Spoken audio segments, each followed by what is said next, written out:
அவரை வந்து எங்கேயோ வந்து காசியில் இருக்கிற ஈஸ்வரன் மாதிரி அவரை போய் நாங்கள் தொடர்பு கொள்வது பெரிய கஷ்டமாக இருக்குது. இவங்கெல்லாம் இந்த அடிப்படைகள்லாம் தாண்டி நாங்கள் போகிறதுக்குள்ள பெரிய விஷயமா இருக்குதுன்னு மட்டும் தான். சரி, இந்த 28 பேர் கொண்ட நிர்வாக குழு போட்டாச்சு. நீங்கள் மீட்டிங் நடந்தாச்சு. விஜய் வரல. ஆதவ் அர்ஜுனா, புஷி ஆனந்த், இவங்க தலைமையில் நிர்மல்குமார், இவங்க தான் வந்து வெளியே பேசினாங்க.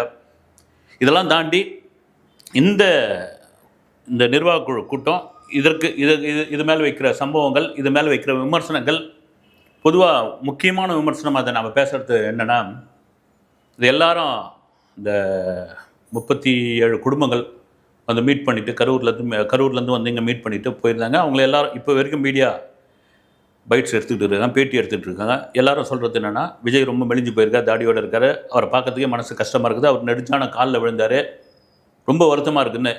ஏன்பா எல்லாம் ஸ்கிரிப்டடாக இருக்குதுப்பா, சொல்லி வச்சு எல்லாரும் ஒரே மாதிரி பேசுகிறாங்களே, இந்த விமர்சனம் அவனை தான் செய்யும். எல்லாரும் ஒரே மாதிரி பேசிக்கிட்டு இருக்காங்களே அப்படின்னு. இன்னொரு பக்கம் பார்த்தீங்கன்னா, இது கொஞ்சம் அதுவாக தான் இருந்தது.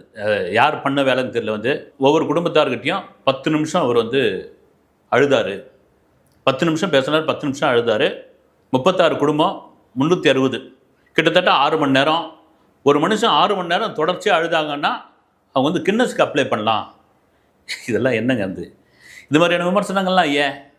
இதெல்லாம் வரதான் செய்யும், எதிர்கொண்டு தான் ஆகணும்.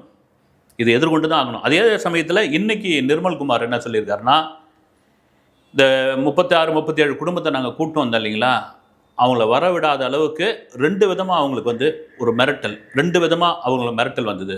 அவர் சொல்கிறது தான். ஒன்று வந்து 30 லட்ச ரூபா தரோம், அவங்க 20 தானே கொடுத்துக்கிறாங்க, நாங்கள் 30 தரோம், யாரும் போகக்கூடாது.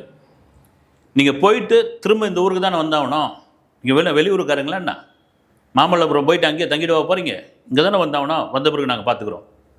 இந்த 2 விதமான அழுத்தத்தில் இருந்த அந்த மக்கள், அந்த துயரில் இருந்த அந்த ஜனங்க விஜய்க்காக தான் வந்தாங்க, அவருக்காக தான் வந்தாங்க. அதுவே எங்களுக்கு பெரிய பலம்.